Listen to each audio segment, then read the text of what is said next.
Hi, and welcome to another episode of United for a Healthy Stoughton. My name is Stephanie Patton, and I'm the prevention coordinator for the town. And today we're going to be talking about the truth about vaping. And so I have a special guest here with me today, and her name is Mary Cole, and she's the program coordinator for the Greater Boston Tobacco-Free Community Partnership. So welcome, Mary, to the show. Thank you for having me. Yeah. So we're excited. I know parents have a lot of questions and concerns about e-cigarettes, vaping, juuling, kind of whatever you want to call it. And they seem to be in the news a lot, and they appear to be very popular among high school students. So what can you tell us about what's going on with this trend? Yes, so they are very popular among high school students. Kids really feel like they're everywhere, and schools and teachers will tell you that as well. So the data that we have of what we know is that high school students are using these. About 25% of high school students are using these products. Yep. And that's in the last 30 days. And you can see that cigarette use is around 7% for high school students in Massachusetts. That's an all-time low, so that's really great. Yep. Kids aren't using cigarettes anymore. They think they're gross. Yep. So in public health, we've done a wonderful job of having kids think that cigarettes are not good for you because they aren't. However, they think that e-cigarettes are safe. And so that's why we see such high rates. And so compared to adults, we see that kids are using these 9 times more often than adults. So these really are appealing to kids. And kids are using these at very high rates. So we can see in this slide that ever using an e-cigarette, that high school students in Mass, almost half of high school students have tried these ever in their lifetime. Wow. And so I'm sure our folks at home are wondering a little bit about, what's happening in Stoughton with e-cigarettes, and we do know that from our 2017 data, and I know Jeff has a slide that we use often. So when we ask kids here in Stoughton if they had ever used electronic cigarettes or if they've ever vaped, what they tell us is about 27% of them say that they have tried these things in their lifetime. And the good news is that's below the state rate, so that's hopeful. The thing that's a little bit shocking about this slide is 2017 was the first year we measured this rate, and you can see that it is really sort of the second most frequently used substance among Stoughton High students, second only to alcohol. And so it kind of, for us in our data anyway, it kind of came out of nowhere and then really surpassed other things that students are doing. So it's concerning, and we're going to talk about why we should be concerned about this at all. So. So I know one of the things that's confusing right off the bat for people is Juul. So they hear the term Juul. Are Juuls just another kind of e-cigarette, or are they something different? They are. They're exactly another form of e-cigarette, and the Juul company actually advertises them as an alternative for cigarettes. Okay. And so that's something to know, and a little bit later we can talk more about Juul specifically, but Juul is equivalent to 1 pack of cigarettes. Okay. So that's something to know. There's a lot of different names for e-cigarettes, and they all look different as well. So e-cigarettes are vape pens, they're mods, they're tanks, they're e-hookahs, they're Juuls. And so, these really come in all different shapes and sizes.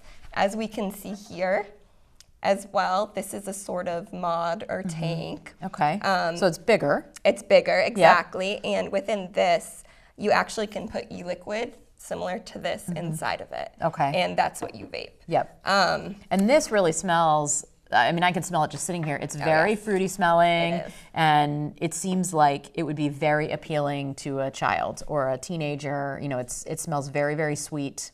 Exactly. It does not smell like a tobacco product. Exactly. And I've had kids tell me as well that, this looks like it could be like maybe something makeup or lotion or something like that. It looks healthy. Right. Yep. So they really do appear safe. And just so we know as well, in 2003, e-cigarettes, this is when they were created. Yep. And they were created as a smoking cessation device by this Chinese pharmacist who wanted his father passed away from lung cancer, and he wanted an alternative for a smoking cessation device. So we saw cig-a-lights, which if we go to the slide, we can see that there are similar to this, like cigalites, basically, is what they're called, and they're totally disposable. And it's supposed to kind of mimic an e-cigarette, or a cigarette within that. And then we kind of saw the transition as we talked about the mods. Yep. And really they started becoming more appealing to kids within that. And then we started to see the rechargeable devices. So this is similar to a Juul. It's called a bow. And, this is old, so it's like gross. But basically, this is e-liquid inside of this right here, and then so these are just disposable. So you buy a new one, and you put it in, and you vape it like that.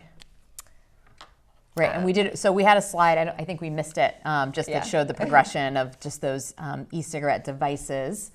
Maybe. Oh, there it is.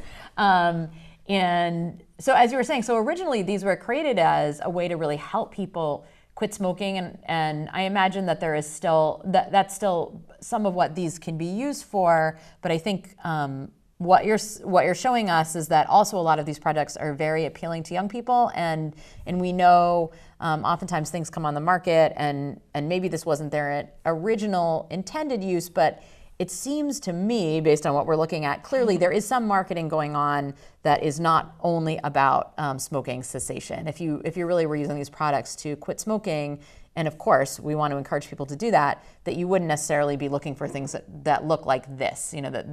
That doesn't necessarily go along with smoking cessation. And ask any person who smokes and they do not want to be smoking Berry Blast or like a bubble gum or cotton candy. I've asked them, they are not interested. Those products are not for them. Exactly. So how do these things work? How do e-cigarettes work? I know we have a slide sort of showing the pieces to an e-cigarette also. Yes.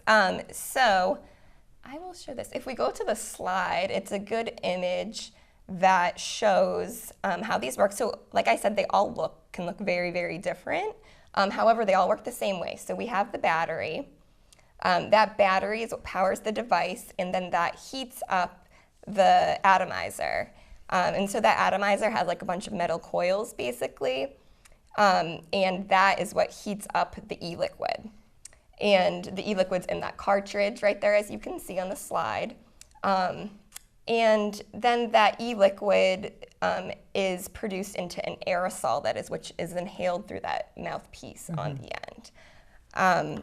So that's the vapor, right? The aerosol. Yeah, so the aerosol is the vapor, and like as we talked about before, this is not a water vapor. Okay. It's not water vapor, it's an aerosol, and the Surgeon General says that it is an aerosol and it is not harmless. Okay. And so what's in the e-liquid? So you brought some, this is sort of an example of, this is a 4-pack of e-liquids. And when we have a slide that shows that a little bit more close up of what some of the e-liquids look like, what are in these things? It's not water. It's not water. There's typically 4 ingredients that are in these e-liquids.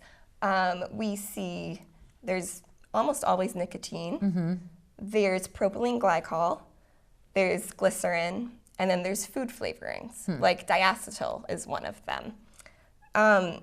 And so we don't have long-term research to know like what this is what health effects that this can cause, because these are so new. Yep. And then before I forget to mention as well, something else that you can vape in these products, you can vape marijuana. Okay. And the THC oils in these products and other illicit drugs.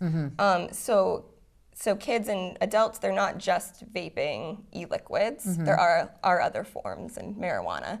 But for this talk, we are just going to concentrate on e-liquids because it is really popular. And like we said, Juuls are very popular. But so that is one of the challenges with these devices, is that the ones that are refillable, you could in theory refill with other things. Exactly. Okay, like THC oils and other things that are also concerning to us as folks concerned about our children's health and what they're putting in their bodies. And also to note, with the Juul, you can actually open those pods and you're able to put other, whether it's an e-liquid or whether it's THC oil, you are able to put other liquids in it. Okay. So that's something to know. If they're juuling, it might not even be e-liquid that they're juuling. Huh.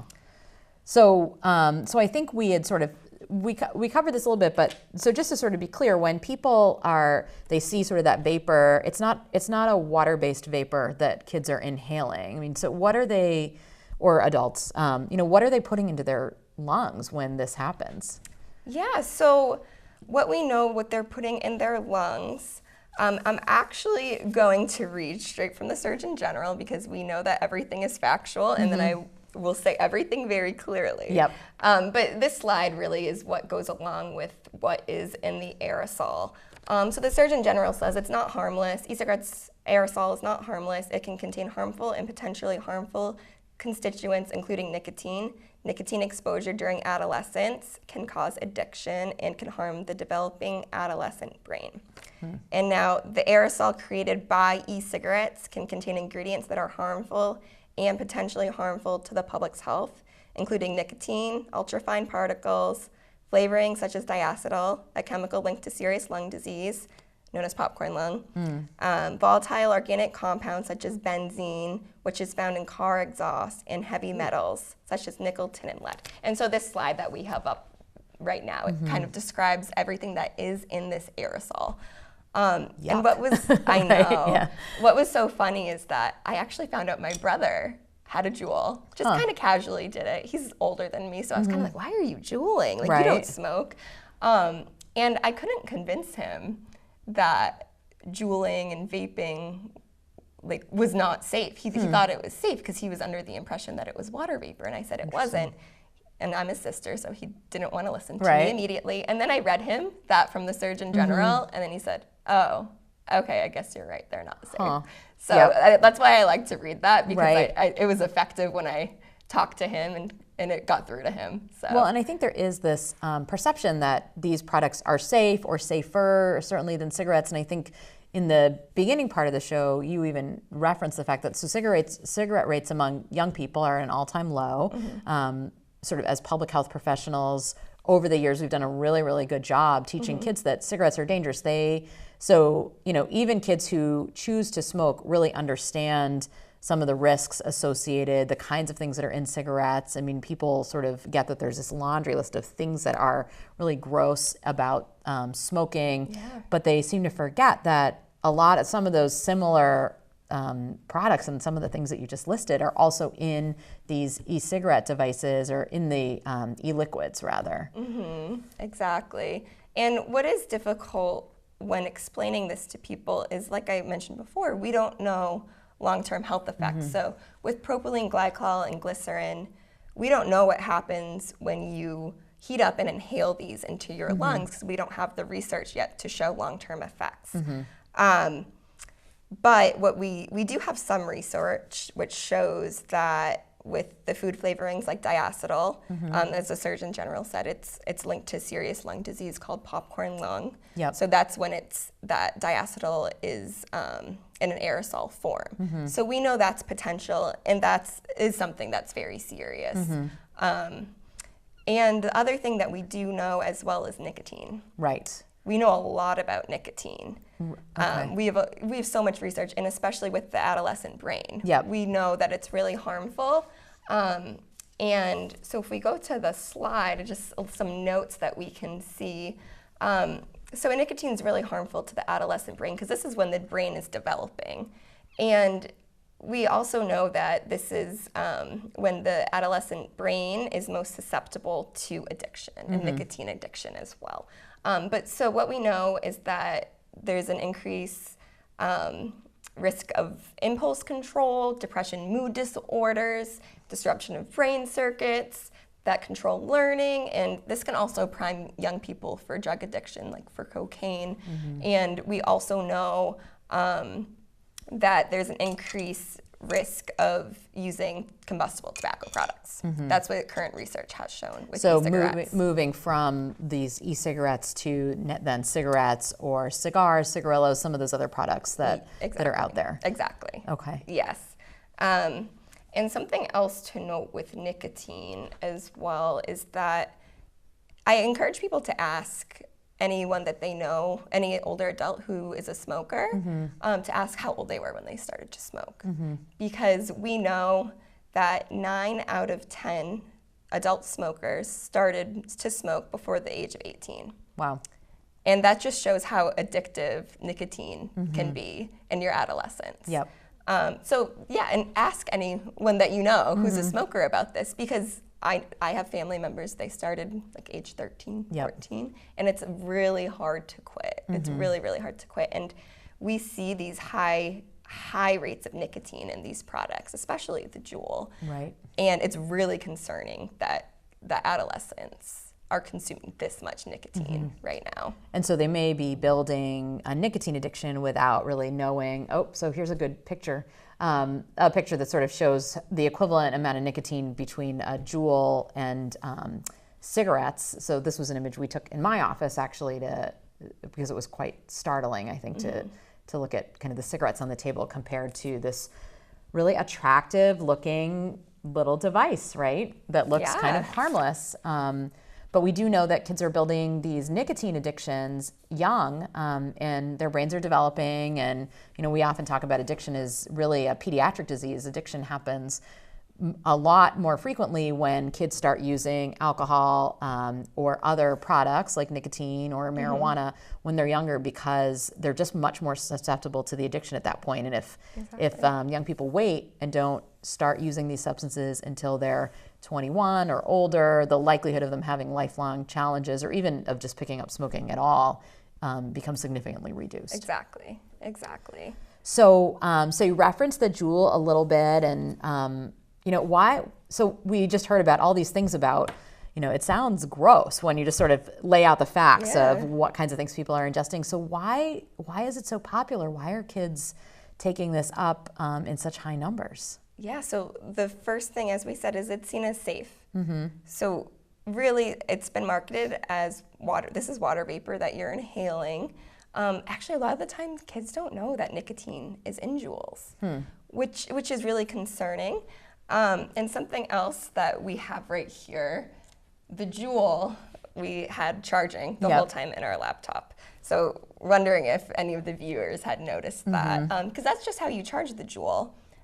I mean, it looks like a USB flash drive. Yep. And if you want to hold it as well, Stephanie, it feels nice, doesn't it? Yeah, right. It's sort of, it looks like a USB thing or some other fun thing you would have. We use these when we do our hidden in plain sight display, and we leave them in the laptop, and people almost never see it. Yeah. Even when we say you're looking for a Juul, and it's literally hidden in plain sight, and when we point it out to folks, they just say, "Oh, I thought that was part of the computer. I thought it was an antenna, or it was some sort of a memory stick," because it really just blends in, and it's technology, and kids like technology, right? Exactly. It's kind of a fun looking little thing. All of these things, like this looks like lipstick. Yeah. Right? Yeah. So you could imagine this being in your kid's like little lipstick bag or a pencil case or this one, and you wouldn't even see it in there because it would just sort of blend in with all the other fun pens and pencils and things that they might have in their kit there. Exactly. They're very concealable, and as more and more e-cigarettes are being created, they don't look like e-cigarettes at all, which is really concerning. And so also to note with the Juul, so like I said, this pod right here, it's really small. It's equivalent to 1 pack of cigarettes.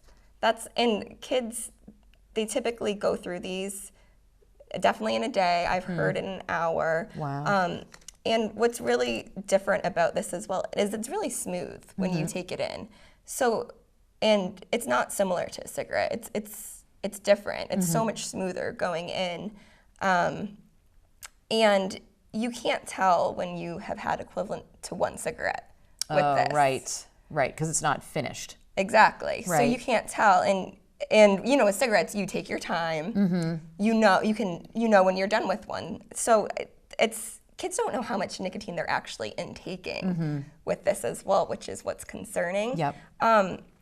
And also to note with the Juul and with vaping, it's a little bit of a risky thing that kids are doing. It's not perceived as that harmful, but it's still something a little bit risky. You can get away with it in school. You can put it in your sleeve like this in school. And not that we're encouraging that, because we're not. No, no, don't do that. Just for parents to know that this is something that that kids are doing in school because it's easy to do, and then the vapor also dissipates quickly. So unlike with a cigarette, you know, the smoke kind of stays around. It's a really strong smell. But with this, really the vapor, sometimes you can hold it in. I've seen videos where you hold it in and then you don't even see the vapor anymore. You could blow it right back in your sleeve, or if you blow it out, it dissipates pretty quickly. And then it leaves like a slight flavor, fruity scent, like very, very slight, almost like a perfume. Okay, or gum or something. Yes. Okay. And so, I mean, to me, it really feels like this is the tobacco industry just finding a new way to target kids now that they've sort of figured out that cigarettes are bad for them. Exactly. Would that be a fair statement, or? You're right on. Yeah. Yes. So what are some of the ways that the tobacco industry, is using these products to target young people and build those addictions? Yes. So the number one reason why kids use tobacco products is flavor. There's over 8,000 flavors of e-cigarettes. Wow. Which is insane. Like we were talking about before, adult smokers, they don't want flavors. Right. They want their typical, like Marlboro, that's what they want. And the e-cigarette and vaping and tobacco industry are clearly targeting kids with this. And so something to note is that in 2009, there's a federal law that was passed called the Family Smoking Prevention and Tobacco Control Act. And this banned all flavored cigarettes in the United States. So now if you go to your local convenience store, tobacco shop, there's no flavored cigarettes anymore. And this is because the FDA said that these are starter products for kids. They're very appealing to kids. But there's a loophole. We still have flavored cigars, chew, dip, blunt wraps. We have those. And then we saw this skyrocket in e-cigarettes and all of the flavors as well. So it's just really interesting that there can be all of these flavors and these other tobacco products. And they're starter products for kids. So that's really, really concerning. And also we know that the flavors, they mask the taste, the smell of tobacco. So it's easier to get it down. Also, we, sorry, as I lost my track right there. Also with kids, we know that the tobacco industry is, I'm under the Department of Public Health, this is who my grant is through, and we really talk about how the tobacco industry targets kids sweet, cheap, easy to get. So we just talked about sweet. And actually, if we want to go to the slides, let me just show you a few more pictures so we can see what these look like. I'll go through them quickly. These are what some of my other counterparts have. Wow, these look like food. Like this little kid food. And this one, actually, we have a juice box compared to the e-liquid, and same with the jam. So that's just a way that the e-liquid would come in something that looks like a juice box that you would then refill your device with? Yes. Wow. Yes. So that looks like kids. Right. It's targeted. Oh, absolutely. And then to note with cheap, there's lots of discounts now with e-cigarettes. So these are pictures that I've taken. I have my friend Snapchat that one to me on the upper right-hand corner. They're everywhere. There's discounts with them as well. So really the tobacco industry, they are targeting teens. In the tobacco industry, they know that that adolescents are most prone to addiction in their teens. And they want them to get hooked on these products because that means they'll be lifelong consumers. Right. So they're going to make the most profit from teens. So what do we do? So now we actually are approaching the end of our show really rapidly, which happened really fast. Let's talk about. But let's talk a little bit about what can we do now that people are sort of have more information about what these things are. Yeah, so most importantly, we want you to talk with your kids. Let them know that these products aren't safe. There's dangerous chemicals in them. Nicotine, that there's high amounts of nicotine. It's really dangerous for them. And also what you should talk about with your kids is that the tobacco and vaping industry, that they are targeting kids. They want, as we just mentioned, they want their profit. And this is something that really angers kids. So they may not care about long-term health consequences, but they don't want to be conned by the tobacco and vaping industry. So it's important to use that language with them. Also, as I kind of mentioned, some facts from the Surgeon General. Here's the website. Definitely check it out, learn more. Support local strategies. So part of my job is actually to support local boards of health to pass tobacco regulations. So, and these are meant to prevent kids from using these tobacco products. So there's like the flavor restriction where any convenience store, gas station, that they can't sell any flavored tobacco products because this is where kids frequent. So this is a really important one to kind of get passed, and that I'm a big supporter of. And so I'm a resource for local boards of health for if they are looking to pass that regulation and to protect their kids. And I know here in Stoughton, we made sure that we updated all of our tobacco regs to include e-cigarettes. So anywhere that you can't smoke cigarettes or other combustible tobacco products, it's also true that you cannot use e-cigarettes here in Stoughton, and that we raise the minimum purchase age to 21 on all those products as well. So Stoughton is definitely doing a really good job and is in protecting kids, which is really good. Which is really great. So as we are starting to come to a close here too, I think I really want to echo what Mary had said. It's really, really important for parents to really be able to get this information, to talk to your children. We will make sure that the stuff is available on our website so that if you're looking for more information about, for example, the Surgeon General sheet or some of the other info that we shared today, in addition to this video, that you'll be able to find those things. So that's www.stoughtonoasis.org, and certainly on Facebook and some of our other associated media. I do want to, I know we're kind of coming to a really quick close here, but we didn't mention that. I know, I was sort of fascinated by this, and I think one thing, this is sort of a good example of buyer beware, is so this berry product, where it actually says on here, this product does not contain nicotine on the back, then when you read the ingredients, nicotine is listed in the ingredients, which seems so crazy. So I think somewhere quickly we have a close-up slide of this, just quickly, because I found that to be a little bit appalling. And so no wonder people are confused about whether these products contain nicotine or not. So the ingredients right now, they're not regulated by the FDA. Okay. So you really don't know what's in these products, and they don't have to be accurate. And so there's nicotine in these products even when it doesn't say so. Yikes. So it's so important for us to be continuing to learn more about this, to be talking to our kids, so hopefully today was provocative for you and you learned some new things, and thanks for tuning in, and we'll see you on the next episode. Thanks to my guest, Mary, for being with us today. Thank you.